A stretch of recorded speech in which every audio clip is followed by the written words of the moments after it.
नमस्कार सारे एस्पायरेंट्स को नमस्कार। समय के प्लेटफॉर्म पे आपका फिर से स्वागत है। मैं यहाँ डिस्कस करने जा रही हूँ आपके साथ में पेपर कोड 905 की आंसर स्क्रिप्ट्स, जिनको मैंने ही लिखा है हिंदी और इंग्लिश दोनों भाषाओं में। और चलिए देखते हैं क्वेश्चंस कैसे थे, उसकी डिमांड क्या थी और उसमें क्या लिखना था, कैसे लिखना था। Again a disclaimer, I am not saying I am writing the best answers. मैं अपनी बेस्ट कैपेसिटी में आंसर लिखने की कोशिश कर रही हूँ, पर ये दुनिया के सर्वश्रेष्ठ आंसर नहीं है। इनसे अच्छे भी आप में से बहुत सारे लोग लिख सकते हैं। So let's get started. पहला है, भारत में लिंगानुपात कम होने के कारक लिखिए। क्या ये एक ऐसा प्रश्न है जिसके लिए हमें कहीं से रट्टा मारने की या देखने की आवश्यकता है? जी नहीं, ये हम सब की लाइफ से जुड़ा हुआ हिस्सा है। हम जिस समाज का हिस्सा हैं उस समाज में क्या क्या कमियां हैं उनको हम आराम से देख सकते हैं, और तो उनको लिख देना चाहिए। मैंने लिखा, पुरुष प्रधान समाज में बालिकाओं की अपेक्षा बालकों को प्राथमिकता, उच्च मातृ मृत्यु दर, पीसीपीएनडीटी कानून की कमजोर अनुपालना और बालिकाओं की उच्च शिशु मृत्यु दर जो है वो इसके लिए कारक है। और कारण क्या है? दोयम दर्जे का व्यवहार यानी secondary treatment to girl child. उनको न्यूट्रिशन की भी पूरी आवश्यकताएं कई स्थानों पे नहीं हो पाती हैं। नेक्स्ट इज, धारवाड़ चट्टानें आर्थिक दृष्टि से क्यों इंपॉर्टेंट हैं? तो धारवाड़ चट्टानों के अंदर हमें पता है कि लौह अयस्क, मैंगनीज, तांबा, सीसा, स्वर्ण, क्वार्ट्जाइट, स्लेट इत्यादि प्रकार के बहुत महत्वपूर्ण और बहुत महंगे खनिज मिलते हैं, इसलिए धारवाड़ चट्टानें इंपॉर्टेंट हैं। अगला क्वेश्चन था, हजार धुआरों की घाटी यानी द वैली ऑफ 1000 स्मोक्स, ये यूएस में है। ये यहाँ लिखा हुआ है Alaska, USA, Katmai national park में। और इसके बारे में वाटर वेपर्स और अदर गैसेस निकलती हैं ज़मीन में से, तो उसके कारण ही बनता है। अगला क्वेश्चन है, जनगणना 2011 के अनुसार साक्षर किसे कहा जाएगा? इनफैक्ट ये एक ऐसा क्वेश्चन है जो प्रत्येक व्यक्ति को ही आना चाहिए, नॉट फॉर आरएस एस्पायरेंट। 7 साल से बड़ा ऐसा व्यक्ति जो किसी भी भाषा में समझ के लिख और पढ़ पाए। समझना इज इंपॉर्टेंट। पढ़ना ठीक है, आपको पढ़ना आता है, लेकिन आपको तो समझ नहीं पाए कि आपने क्या पढ़ा, तो वो साक्षर नहीं है। लिखना, पढ़ना, समझ के साथ एज शुड बी 7+। और चौथी कंडीशन क्या? कोई भी भाषा, नॉट नेसेसरली हिंदी, इंग्लिश और any of Indian languages, any language. Let's go to the next. ये है, भारत में उष्णकटिबंधीय सदाबहार वन कहाँ कहाँ पाए जाते हैं? फॉरेस्ट जो है वो सिलेबस का हिस्सा है, बिल्कुल डिफिकल्ट नहीं है, 3-4 जगह मिलते हैं, उनके नाम लिखे हुए हैं। अगला था, साक्षरता की वृद्धि और प्रसार के लिए मुख्य सामाजिक आर्थिक प्रक्रियाएं कौन सी हैं, यानी सोशो इकोनॉमिक कौन कौन से वो फैक्टर्स हैं, प्रोसेस हैं जो रिस्पॉन्सिबल हैं। तो यानी कैसे साक्षरता का प्रचार प्रसार होगा? स्कूलें खोल दो, रोजगार के अवसर दे दो, वुमेन का सशक्तिकरण कर दो, लोगों के पास में ज़्यादा अपॉर्चुनिटीज़ कर दो, अर्बनाइजेशन कर दो, यानी वो सब कुछ जो अच्छा है वो सारा कर दोगे तो साक्षरता बढ़ जाएगी। तो यहाँ वो सारी चीज़ें लिखी हुई हैं। इवन यदि सरकार की इच्छा हो ऐसी पॉलिसीज़ बनाई जाएं तो भी साक्षरता अचानक बढ़ती है और बड़ी अच्छी बढ़ती है। अगला है, कोयले की 4 किस्में कौन सी हैं? 7वीं लेवल का सवाल है, 7th स्टैंडर्ड में पूछा जाता है ये, कि कौन सी किस्में और कितने प्रतिशत उसमें कार्बन मिलता है। नेक्स्ट है, कृषि वानिकी को परिभाषित कीजिए। कृषि वानिकी क्या है? मान लीजिए मेरा खेत है और इस खेत में मैं ऐसे 3-4 लाइनें लगा देती हूँ फलदार वृक्षों की, और बाकी स्थान पर गेहूं बोया हुआ है या चावल बोया हुआ है। खेत के किनारों पे, मेड़ पे मैंने फलदार वृक्ष लगा दिए। तो आप क्या कर रहे हैं? वानिकी और कृषि दोनों का एक साथ फायदा उठा रहे हैं, तो दैट इज कॉल्ड कृषि वानिकी। Let's go to the next question. It is, fold mountains क्या हैं, यानी वलित पर्वत। तो वलित पर्वत बनाने के लिए सबसे अच्छी चीज़ है कि आपको यहाँ पर एक डायग्राम बनाना चाहिए। मैंने हिंदी और इंग्लिश दोनों में डायग्राम बनाया है। ये कंप्रेशन से बनते हैं, यानी दोनों साइड से कंप्रेशन होगा भू प्रॉपर्टी में, तो बीच वाली जो है वो उठ जाएगी। ऐसा कुछ बनाने की कोशिश की है। जब आपसे ऐसे पूछा जाए कि फोल्ड माउंटेन क्या हैं, तो उदाहरण भी लिखिए, तब भी आपका प्रश्न कंप्लीट होता है। Let's go to the next. Loess के मैदान, तो ये तो डिपोजिशनल प्लेन्स हैं जहाँ एक्यूमुलेट हो जाती है सैंड। उदाहरण के तौर पे लिखा हुआ है चाइना और अर्जेंटीना में लोएस के मैदान बहुतायत में मिलते हैं। What was next? भूकंप के उद्गम केंद्र और अधिकेंद्र में अंतर स्पष्ट कीजिए, यानी एपिसेंटर और फोकस। तो फोकस तो क्या है? देखिए मैंने यहाँ डायग्राम बनाया है कि जो भू परपट्टी है, यानी जो सरफेस है, उस सरफेस के नीचे वो पॉइंट जहाँ से ओरिजिनेट होता है अर्थक्वेक उसको फोकस कहते हैं, और इसके जस्ट ऊर्ध्वाधर यानी वर्टिकली अबव वो पॉइंट जहाँ सबसे पहले भूकंप महसूस किया जाता है उसको बोलते हैं एपिसेंटर। तो इसका एक डायग्राम बनाया है। A picture says 1000 words. Please diagram बनाने की प्रैक्टिस कीजिए। ज्योग्राफी में तो ये मस्ट है ही, इकोनॉमिक्स में भी आपको बहुत जगह डायग्राम हेल्प करेंगे। नेक्स्ट है भारत में जनसंख्या वृद्धि, जनसंख्या विस्फोट की अवधि किसको कहा जाता है। तो जो हम फेजेस पढ़ते हैं कि भारत में जनसंख्या की वृद्धि में जो अलग अलग टाइप के पैटर्न दिखते हैं उसके हिसाब से हम फेज बांट देते हैं। तो ये जो फेज था 1951 से 81 तक का, इवन एनसीईआरटी भी मेंशन्ड है ये, इसको हम कहते हैं the phase of population explosion. उसमें मृत्यु दर में तो खूब कमी आई, लेकिन जो फर्टिलिटी रेट थी वो उतनी ही बनी रही। तो उसकी वजह से अचानक जनसंख्या बहुत ज़्यादा बढ़ी। और वैसे भी आज़ादी के इमीडिएट बाद का काल है। आप जानते हैं जब हम स्वायत्त हो गए, यानी हम सेल्फ डिपेंडेंट हो गए, हम इंडिपेंडेंट हो गए, तो हमने शिक्षा पे, स्वास्थ्य पे और खान पान पे बहुत ज़्यादा ध्यान दिया था। इवन यही वो काल है जिसमें हरित क्रांति हुई थी। तो उसकी वजह से भी लोगों की जो जीवन प्रत्याशा थी वो भी बहुत ज़्यादा बढ़ गई थी। तो ये जो फेज़ है उसको हम कहते हैं the phase of population explosion. Let's go to the next question. यह है ज्वालामुखी के सकारात्मक और रचनात्मक यानी पॉजिटिव इम्पैक्ट। क्या ज्वालामुखी के भी पॉजिटिव इम्पैक्ट होते हैं? जी हाँ, होते हैं। सब चीज़ों का एक नकारात्मक और एक सकारात्मक पहलू होता है। जो ज्वालामुखी का सकारात्मक पहलू है वो क्या है? ज्वालामुखी की वजह से पठार बनते हैं, पहाड़ बनते हैं। तो ये यहाँ लिखा हुआ है, they create mountains, rocks, hills and Plato's. Next है जो लावा है वो ठंडा हो जाता है तो उससे हमें बहुत सारे खनिज मिलते हैं। तीसरा, मृदा उपजाऊ बन जाती है। भाई नए मिनरल्स आ जाएंगे लैंड सॉइल के अंदर तो मृदा उपजाऊ होगी ही होगी। फिर खनिज युक्त भूपट्टियों का निर्माण होता है ज्वालामुखियों के कारण। तो आपको जितने समझ में आ रहे हैं लिख दीजिए। एटलीस्ट 4 लाइनों की जगह है तो 4 तो ज़रूर लिखिएगा, क्योंकि 2 नंबर का सवाल है तो आधा आधा हर एक के लिए बांट दोगे तो भी दे मस्ट सफाइस। नेक्स्ट है सियाल और सीमा क्या हैं? तो ये दोनों एक्रोनिम हैं, SIAL। SI is for silica, AL is for aluminium. तो ऐसे लिखिए इसको, सियाल मीन्स SI एंड AL। यहाँ भी देखिए SI प्लस AL। सीमा के लिए भी SI एंड MA। और फिर लिखिए कहाँ मिलता है। अगला क्वेश्चन है मोह असंबद्धता यानी मोह डिसकॉन्टिन्यूटी दिखाने का सबसे अच्छा तरीका है डायग्राम। तो मैंने दोनों साइड डायग्राम बनाया है कि क्रस्ट के नीचे और अपर मेंटल के ऊपर की जो डिसकॉन्टिन्यूटी है उसको हम मोह डिसकॉन्टिन्यूटी कहते हैं। इसकी विशेषता क्या है? ये कि यहाँ भूकंपीय तरंगों का घनत्व और वेग में हमें अचानक परिवर्तन नजर आता है, तभी तो हम कहेंगे डिसकॉन्टिन्यूटी है। Let's go to the next question. अगला है भूसन्नति या जियोसिंक्लाइंस क्या है? भूसन्नति होती है भूपटल पर पाई जाने वाली लंबी सकड़ी गर्त यानी बहुत पतला और गड्ढा जिसके अंदर उथला पानी भरा हुआ होता है, उसको जियोसिंक्लाइंस कहते हैं। इसकी विशेषताएं क्या हैं? अवसादन और निर्वाह। ढेबर झील क्या है? राजस्थान की झील है। इनफैक्ट इसको कहा जाएगा कि ये मीठे पानी की सबसे बड़ी झील है। नेक्स्ट है जैसमंद झील को ढेबर झील भी कहते हैं। वर्ष कितने में निर्माण हुआ? देखिए मैंने बुलेट्स लिखे हैं यहाँ पे 1 2 3 4 1 2 3 4 बुलेट्स। कौन सी नदी को रोक करके कौन से जिले में किसने बनवाई, वो सब कुछ विशेषताएं हैं। नेक्स्ट क्वेश्चन है अरावली के दर्रों के नाम लिखिए। मैं यहाँ मध्य अरावली लिखा हुआ है, आपसे रिक्वेस्ट है न केवल मध्य, आप दक्षिण और उत्तर इन दोनों अरावलियों के जो सेगमेंट्स हैं उनके भी दर्रों के मुख्य दर्रों के नाम याद कर लीजिए। दक्षिण वाले को तो ज़रूर कीजिए क्योंकि उदयपुर को घेरे हुए उसके आसपास में बहुत सारे दर्रे हैं और वहाँ पे दर्रों के नाम भी ना नाल होते हैं, देसूरी की नाल, इसकी नाल, उसकी नाल टाइप्स। यहाँ है मध्य अरावली के दर्रे के नाम अलग टाइप के हैं। यहाँ है बर, परवेरिया, शिवपुर घाट, सूरा घाट और देवारी।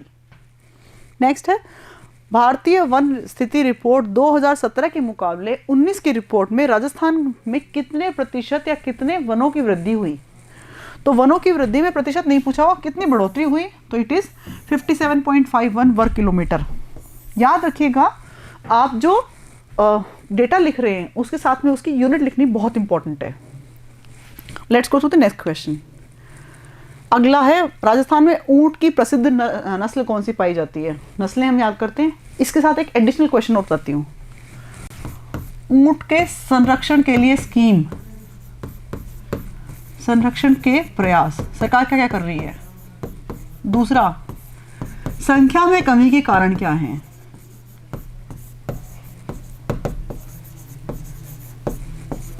ये भी इसके कॉम्प्लीमेंट्री क्वेश्चंस हैं, उनको भी तैयार कीजिए। अगला है, राजस्थान में 4 पेट्रोलियम बेसिन्स कौन कौन से हैं? तो 4 बेसिन्स हैं, Barmer Sanchore basin, Jaisalmer basin, Bikaner Nagaur basin और विंध्यन बेसिन। ये तो स्टैटिक क्वेश्चन था। अगला ये भी स्टैटिक क्वेश्चन है, स्त्री शिक्षा सबसे कम कहाँ है? तो जालौर, सिरोही, जैसलमेर, बाड़मेर, परसेंटेज लिखे हुए हैं। ये भी स्टैटिक क्वेश्चन है। कू क्या होता है? तो कू होता है, भीलों के घरों को कू कहते हैं, इनको टापरा भी कहा जाता है। फिर मैंने देखने की कोशिश की, ढूंढने की कोशिश की कि ना एक्स्ट्रा इन्फॉर्मेशन क्या हो इसके बारे में। ये आंसर जो है वो सफिशिएंट नहीं है। Again I claim this answer is not sufficient. You should also mention कि ये मतलब इसका विशेषताएं क्या हैं, जैसे कच्ची मिट्टी से बना हुआ है, ईंटों से बना हुआ है, छप्पर है, क्या है। तो आपसे रिक्वेस्ट है, जब आप इस क्वेश्चन को अटेम्प्ट करें तो इसकी विशेषताएं भी लिखें। I hope I am clear to you. Let's go to the next question. It is bhakar क्या है? भाकर हैं पूर्वी सिरोही में अरावली की जो तीव्र ढाल वाली पहाड़ियां, उनको भाकर कहते हैं। As I always tell you, जब क्या पूछा जाए तो उसके उदाहरण में लिखिए। तो उदाहरण में लिखा है इसराना भाकर और रोजा भाकर। यहां से शुरू होते हैं मेरे फेवरेट क्वेश्चन, 5 नंबर और ज्यादा favourite question 10 numbers, 10 markers. This question is about जनसंख्या के आधार पर भारत का वर्गीकरण कीजिए। तो याद रखिए, यदि आपने सवाल कभी नहीं पढ़ा है तो भी इसको छोड़ना नहीं है। उसको कैसे अटेम्प्ट करना है? आप पहले भारत का नक्शा बनाओ दिमाग में,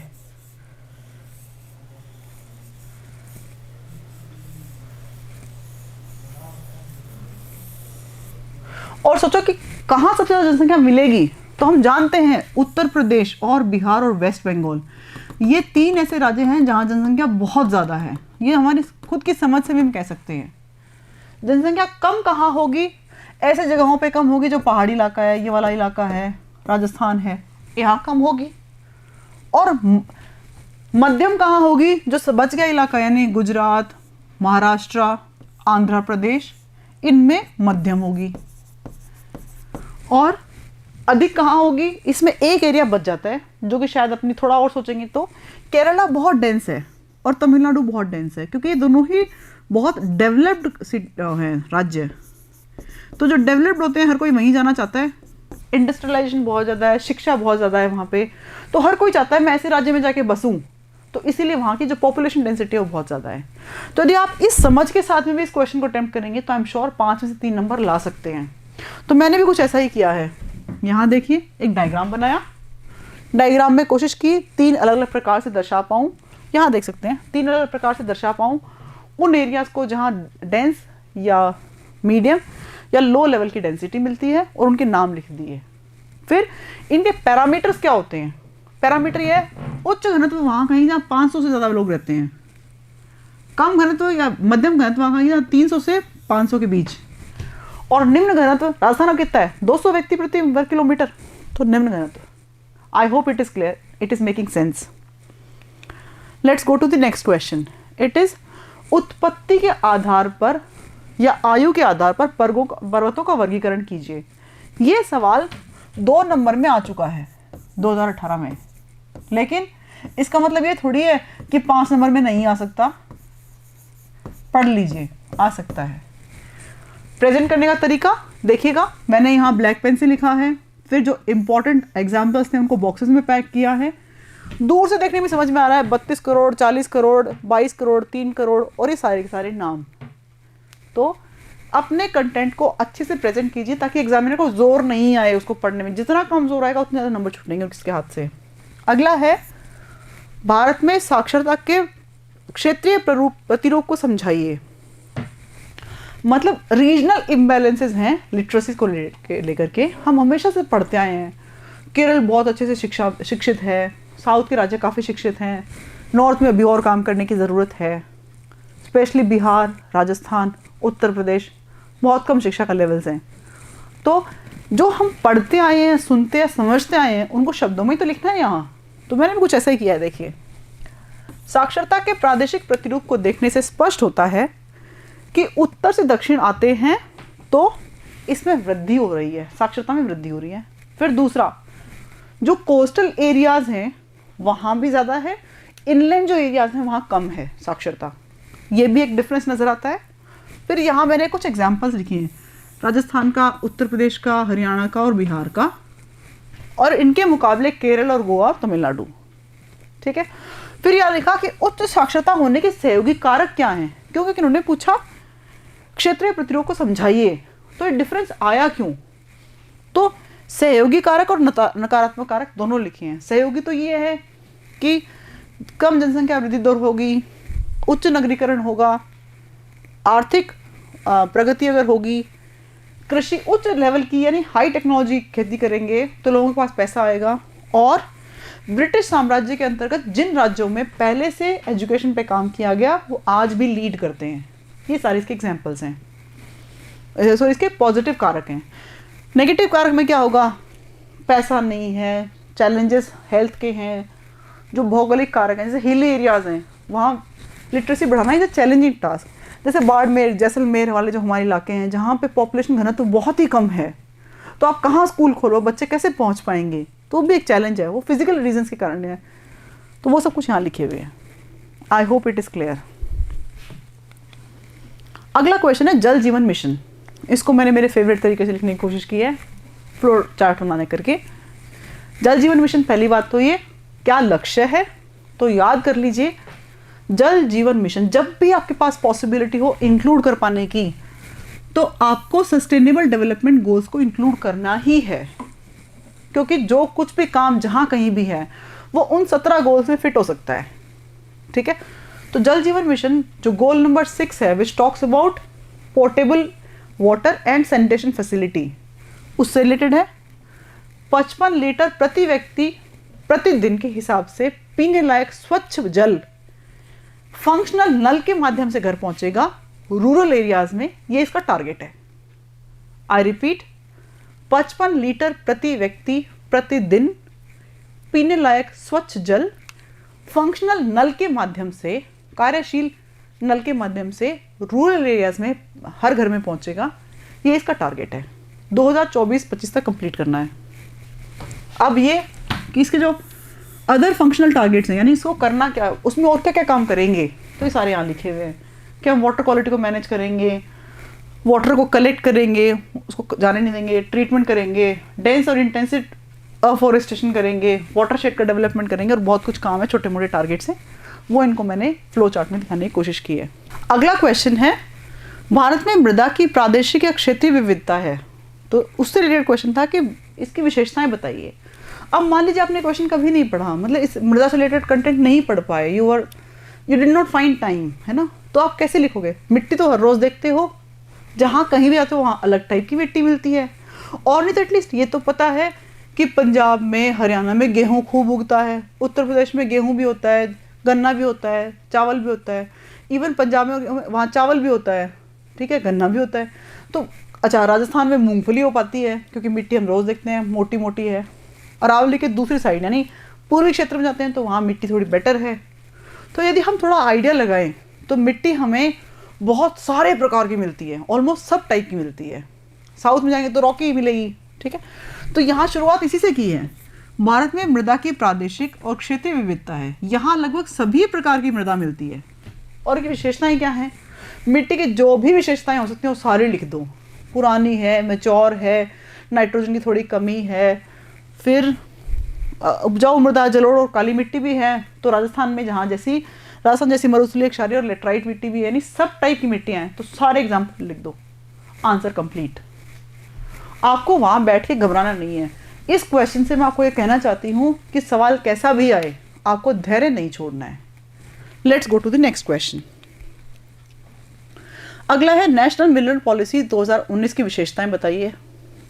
ये तो स्टैटिक्स का सवाल है। अच्छा, नहीं पढ़ाओ तो क्या करें, तो मिनरल से संबंधित क्या क्या कर सकते हो भाई, ढंग से खोजो, मिनरल में आप रोजगार बढ़ाओ, कॉरिडोर बनाओ, प्रसंस्करण यूनिट्स लगाओ, वो तो लिख ही सकते हो। तो ये सब कुछ यहाँ लिखा हुआ है। खनिज गलियारा बनाना है और राजस्व की प्राप्ति करनी है, समर्पित, फिर उद्योग का दर्जा देने की बात कही गई है, डेटाबेस बनाएंगे, ज़्यादा ग्रास रूट लेवल तक इम्प्लीमेंट करेंगे, ये सब कुछ क्वेश्चन इसके अंदर आएंगे। It's a very static question but still you can attempt it. जिन्होंने कभी नहीं पढ़ा, खनिज को थोड़ा सा दिमाग में सेंटर में लेके सोचोगे ना क्या क्या कर सकते हैं, वो सब कुछ लिख डालो। अगला सवाल है, भारत में एक प्रमुख पेट्रोलियम उत्पादक राज्य के रूप में राजस्थान के महत्व की विवेचना कीजिए। अब आपसे एक सवाल पूछना चाहती हूँ। आर्थिक समीक्षा आपने प्रीलिम्स में पढ़ी थी, उसमें हमने पढ़ा था आर्थिक समीक्षा 2020-21 के अनुसार राज्य में भारत के कुल खनिज तेल का लगभग 22-23% उत्पादित होता है। Correct me if I am wrong, हो सकता है गलत हो। फिर तेल उत्पादन के क्षेत्र लिख दिए, चारों बेसिन। फिर क्या क्या उपलब्धियां हैं? उपलब्धियों का मतलब ये है कि हमारे यहाँ रिफाइनरी आ रही है, पेट्रोकेमिकल कॉम्प्लेक्स भी बनेगा। फिर ये कि मंगला नाम का जो हमारे यहाँ तेल का कुआं है 2004 में उसकी खोज कर ली गई। बहुत सारा हम तेल निकाल पाते हैं, उसकी मात्रा लिख दीजिए, ठीक है। उस क्षेत्र का आर्थिक विकास होगा, ये लिख दीजिए। ये सब कुछ तो लिखा हुआ है यहाँ पे, क्या नई बात है? अगेन आप शायद अभी तक ये समझ पाए होंगे कि पेपर डिफिकल्ट नहीं होता, आपकी जो सोच है वो उसको डिफिकल्ट बना देती है। नेक्स्ट क्वेश्चन है, हालांकि समग्र लिंगानुपात में उतार चढ़ाव हो रहे हैं लेकिन बाल लिंगानुपात लगातार गिर रहा है, कारण बताइए, समझाइए। तो यहाँ तो मैंने एक चार्ट लगाने की कोशिश की है, इट्स कट पेस्ट ओनली, बनाया नहीं है मैंने, ताकि आपको अच्छे से आंकड़े जो दिख जाएं और याद रहें। दूसरा ये कि लिखने की कोशिश की है कि जहाँ चाइल्ड रेशियो जेंडर रेशियो 976 1961 में था, वो आज 914 आ गया है। और फिर यहाँ लिखे उसके मेजर रीजंस क्या क्या हैं। तो PCPNDT एक्ट, पेट्रियार्कल सोसाइटी, लड़कियों के लिए इनसिक्योरिटी, वो सारी चीज़ें लिखी हुई हैं। अगला है टिबेटन प्लेटो। सवाल क्या है? सवाल अच्छा है। तिब्बत के पठार और भारतीय प्रायद्वीपीय पठार के मध्य उत्पत्ति के आधार पर अंतर स्पष्ट कीजिए, मतलब कैसे ओरिजिनेट हुए हैं दोनों, उनके बारे में लिखना है। तो बेस्ट पार्ट इज एक छोटा सा डायग्राम बना दो, तिब्बत कहाँ है ये दिखा दो, पेनिनसुलर प्लेटो कहाँ है ये दिखा दो, और इन दोनों के बीच में डिफरेंसेस कर दो। तो एक तो जियोसिंक्लाइन की वजह से बना है और एक एक्यूमुलेशन ऑफ मैग्मा या लावा की वजह से बना है, बेसाल्टिक रॉक है उसके। ये एग्जांपल यहाँ लिखा हुआ है, यही डिफरेंस लिखा हुआ है। इसके PDF आपको ना मेरे टेलीग्राम चैनल पे, समय के टेलीग्राम चैनल पे, सब पे मिल जाएंगे। Let's have a quick look at the next question. It is UN CLOS, that is United Nations Convention on Law of the seas, या फिर समुद्री पे कानून की एक संधि है। ये संधि क्या बोलती है कि एरिया बांटा हुआ है, इंटरनल वाटर, टेरिटोरियल वाटर और एक्सक्लूसिव इकोनॉमी जोन। यानी मान लीजिए, इसको समझाती हूँ थोड़ा सा, है ना, ये भारत का प्रायद्वीपीय हिस्सा है, तो कितनी दूर तक, कहाँ तक हम पानी में जाकर के, समुद्र में जाकर डिगिंग कर सकते हैं, ये उससे रिलेटेड है। हमारा यहाँ कोई किसी के साथ डिस्प्यूट हो गया, हमारी सबमरीन यहाँ गई हुई थी कुछ खोज करने के लिए, तो उसको सुनेगा कौन? तो ये इसी से रिलेटेड है। ये इस UN क्लॉज को हमने 1995 में अपनाया, 94 में ग्लोबल लेवल पे आया था, 82 में बना लिया गया था। और इसके मुख्य प्रावधानों के रूप में मैंने यहाँ लिखा हुआ है कि कन्वेंशन जो है वो इस्टेब्लिश करता है कि all problems of ocean space are closely interrelated and they need to be addressed as a whole, कि पूरे विश्व को साथ मिलकर काम करना होगा। नेक्स्ट क्वेश्चन है, मध्यजीवी महाकल्प के बारे में बताइए। मध्यजीवी महाकल्प का मतलब होगा वो पीरियड जो 6.5 मिलियन ईयर्स अगो से 245 मिलियन ईयर्स अगो तक चला था, 165 से 245 के बीच में। इसमें 3 पीरियड्स थे, ट्रियासिक, जुरासिक, क्रिटेशियस पीरियड। मैं तो आपको कहूँगी कि पूरी टेबल याद कर लो किसमें क्या है, यू नेवर नो कहाँ से क्या सवाल पूछ ले। 10 नंबर का सवाल तो पक्का है। अगला है, राजस्थान में खारे पानी की झीलों के बारे में संक्षेप में बताइए। तो खारे पानी की झीलें वैसे तो बहुत सारी हैं, उसके लिए एक एक्रोनिम में लंबा सा याद करके रखते हैं, लेकिन कितनी लिखोगे?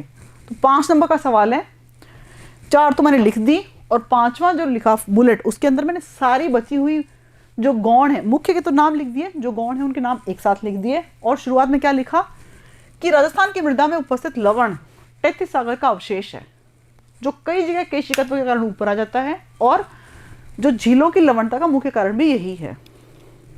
और यहाँ इनके नाम लिखे हुए हैं, ये कौन से जिले में है और किस टाइप का नमक मिलता है वो यहाँ लिखा हुआ है। अगला क्वेश्चन है, राष्ट्रीय मरु उद्यान पर एक संक्षिप्त टिप्पणी लिखिए।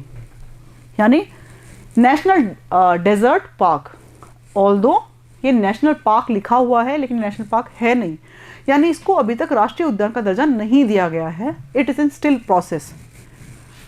तो पहली बात तो ये कि स्थापना कब की गई और मुख्यतः कौन कौन से जिलों में है। So it is there in Barmer and Jaisalmer. फिर लिखा हुआ है कितना वर्ग क्षेत्रफल है, 3162, 31 दूनी 62, और फिर 1900 किलोमीटर जो है वो जैसलमेर से, 1262 बाड़मेर से। और इसमें क्या क्या मिलता है, ये राज्य अभ्यारण्य है, चिंकारा चौसिंगा, ये वो गोडावण की संरक्षण स्थली है, और इसके अंदर आकलवुड फॉसिल पार्क मिलता है। तो इतना कुछ पता है, लिख दिया। सुपरफिशियल नॉलेज सफिशिएंट है। अगला है खनिज संरक्षण के लिए क्या क्या अपना सकते हैं उपाय। 5 नंबर का सवाल था, स्पेस खूब सारा था, 10 लाइनें थी, मैंने 10 उपाय लिख दिए। आप 25 भी लिख सकते हो, पता है, अगर स्पेस हो तो। इतने सारे उपाय हैं जो हम कर सकते हैं। सबसे पहले घर से ही शुरुआत कर लो, खनिज जितने निकालो उनका पूरा इस्तेमाल करो, ठीक है। वेस्ट को मिनिमाइज करो, फिर रिसाइकल कर लो धातुओं को। तीसरा, उच्च तकनीकी का इस्तेमाल करो, फिर खनिज पदार्थों को नियोजित खनन करो, प्लांट करो, फिर स्टेट के कंट्रोल में ले आओ उनको जो कि स्ट्रैटेजिकली इंपॉर्टेंट है, और बहुत सारे। You can read them one by one. अगला क्वेश्चन था, 2011 की जनगणना के अनुसार बाड़मेर, जैसलमेर, जोधपुर में अत्यधिक दशकीय वृद्धि क्यों हुई। तो क्यों हुई के कारण लिखे हुए हैं, और लिखने का तरीका देख लीजिए। जैसे मैंने लिखा बाड़मेर में क्यों हुई, तो टूरिज्म का डेवलपमेंट हुआ, 2004 की फ्लड के बाद में वो ग्रीन हो गया, तो लोगों को लगा कि अरे यहाँ पे भी खेती की जा सकती है। तीसरा, डिस्कवरी ऑफ मिनरल ऑयल हो गया, तो वहाँ बहुत सारी इंडस्ट्रीज पनप गई। फिर जैसलमेर में क्यों वृद्धि हुई, क्योंकि वहाँ हम डेजर्ट फेस्टिवल करने लग गए। वहाँ आप जाके देखोगे ना, जैसलमेर का काया पलट हो चुका है, टेंट सिटीज़ बन गई हैं, बहुत सारे होटल्स बन गए हैं, तो टूरिज्म बहुत वास्ट लेवल पे डेवलपमेंट हुआ है। फिर है बॉर्डर का एरिया है, तो इसलिए माइग्रेंट्स भी बहुत सारे आते हैं वहाँ पे। और इंदिरा गांधी जो कैनाल है उसने भी वहाँ पे बहुत बड़ा रोल प्ले किया है लोगों को बसाने के लिए। जोधपुर में क्यों हुआ, क्योंकि जोधपुर में विकास की योजनाएं बहुत सारी चल रही हैं, शिक्षा के नगरी के रूप में भी जोधपुर का विकास हुआ। इस वजह से जोधपुर में जो ये हमारी दशकीय वृद्धि दर वो 3rd नंबर पे दिखती है। सो आई होप यहाँ तक 5 नंबर के सवाल आपको समझ में आ गए होंगे। Let's go to the 10 marker questions. पहला तो ये था कि मिट्टी की लवणता और मिट्टी की क्षारीयता होती क्या है और उसके उपाय क्या हैं। तो लवणता का मतलब तो होता है सोडियम, कैल्शियम और मैग्नीशियम के क्लोराइड, यानी नमक। तो नमक क्या होता है, NaCl। और इसके अलावा इस सोडियम के अलावा मैग्नीशियम के क्लोराइड या फिर कैल्शियम के क्लोराइड वो आ जाए तो मिट्टी की लवणता यानी नमकीन हो जाती है। और क्षारीयता तब आती है जब सोडियम लवण, विशेषकर सोडियम कार्बोनेट मृदा के अंदर उपस्थित हो। तो इसका उपचार कैसे करना है, जो उपचार के तरीके लिखे हुए हैं, जिप्सम का प्रयोग कर लो, लाइम का प्रयोग कर लो, ऑर्गेनिक फार्मिंग कर लो, वाटर लॉगिंग मत होने दो, रिसाव मत होने दो, वो सब कुछ इसके सॉल्यूशंस हैं। तो आप इन सॉल्यूशंस को देख सकते हैं। कंक्लूजन इज इंपॉर्टेंट, यहाँ मैंने लिखा हुआ है conclusion. Hence this way we can use many methods to treat salinity and alkalinity and reclaim the soil. अगला क्वेश्चन है,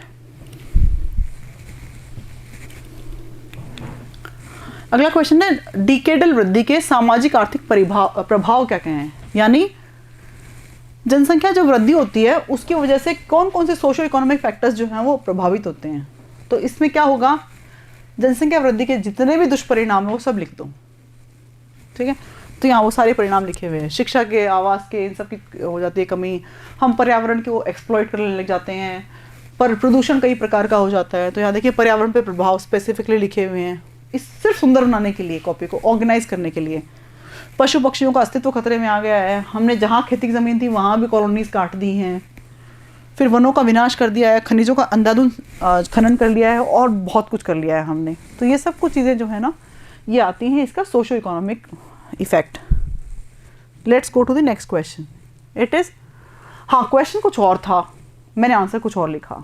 मैंने क्यों लिखा, मुझे लगा उत्तरी अमेरिका की महान झीलों की अवस्थिति, और ये सवाल ना 2016 में आ चुका है, तो ये कम रेलिवेंट है। और वैसे भी शायद झीलें अब सिलेबस में है कि नहीं, I need to check, but still the question was less relevant. So I thought कि मैं आपको जब लिख के ही दूँ, इतनी मेहनत ही करूँ, तो एक अच्छा आंसर लिख के दूँ। तो ये आंसर ये क्वेश्चन मैंने अपने आप जोड़ा। हिमालय की और प्रायद्वीपीय नदियों में अंतर कीजिए। नदियाँ सिलेबस का हिस्सा हो गई हैं, अभी इंक्लूड हुई हैं, एटलीस्ट इंडिया की। तो इंडिया की हिमालय की नदियाँ और प्रायद्वीपीय नदियों में अंतर 10-11 पैरामीटर्स पे किया हुआ है। बहुत आसान है, पढ़ के देखोगे तो बहुत से समझ में आ जाएगा। But it's an answer as a complementary to you from my side, ये ज़्यादा इंपॉर्टेंट था इसलिए। अगला क्वेश्चन है भूगर्भिक समय सारणी। आई टोल्ड यू, उसका रट्टा मार लीजिए, यू नेवर नो 2 नंबर का, 5 नंबर का, 10 नंबर का सवाल कब आ जाए। 16 में भी 10 नंबर का आया था, 2018 में भी 10 नंबर का आया था, इस बार आएगी नहीं, 5 नंबर तो पक्का आएगा। तो इस टेबल का रट्टा मार लीजिए। क्वेश्चन नंबर 5, ये अच्छा सवाल था। अपसारी सीमा और अभिसारी सीमा और रूपांतरण सीमा के बारे में बताइए। तो this is convergent divergent plate boundary, यानी जो दूर हो रही है। तो दो प्लेट टेक्टोनिक्स में 2 प्लेट जब दूर होंगी तो क्या होगा, नीचे वाले मैग्मा को बाहर आने के लिए स्पेस मिल जाएगा।